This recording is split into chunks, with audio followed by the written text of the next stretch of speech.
I finally got to take a trip out to San Diego, and it was one of the best things I ever experienced. So let me take you through my day real quick. So even though we got in super late the night before, I woke up at 8 a.m. sharp. It was most definitely the excitement, but at the same time, there were these planes flying over our B&B every 5 minutes. It was cool, but it was loud, and anytime you travel and they have earplugs in the hotel, you know there's something up. But since I was up, I started my day off at Balboa Park on the hill, chilling, talking to these squirrels. Blessed him with some mandarin orange, which he seemed to thoroughly enjoy. Then Zaria and I walked 3 buildings down to get some breakfast, and this spot was called Ocho Cafe, and it was packed out. Likely because it was Saturday morning, but at the same time, I kept thinking, where are people spawning from? Because Cali's big, there's not that many people walking on the streets, but people just keep coming from nowhere, supposedly. And we ended up waiting around 30 minutes for a couple coffees and burritos, but they slapped. And these burritos are huge. I mean, I'm fighting to the very last bite to finish them up. So at this point, we're fueled up. We grabbed the rental car and hit the road. And at this point, I'm continuing to glaze Cali because there's not a single pothole in sight. The ride was beautiful. I see how people can put up with all the traffic because the views are amazing. So we link up with a couple of our friends from the area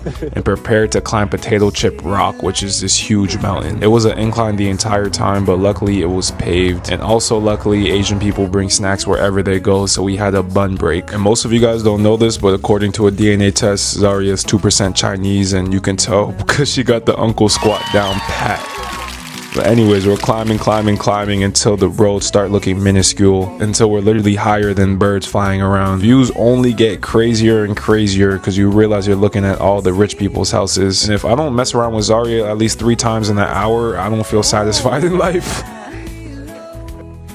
So even though the hike is a little intense, you get a lot of beautiful things to look at. Like, how is this even possible? It's a natural rock shelf. So about an hour and a half later, we get to the top, to the Potato Chip. So it's one of those things that looks like you're just floating there in space on top of the world, and there's no way I'm not getting that photo op, right? As I climb on there, it's a large enough space, but at the same time, my legs are shaking. So I didn't get too crazy on the edge with my legs dangling off or nothing, but you know, I had to eat my fears, and that's when we figured out we could literally eat Potato Chip Rock.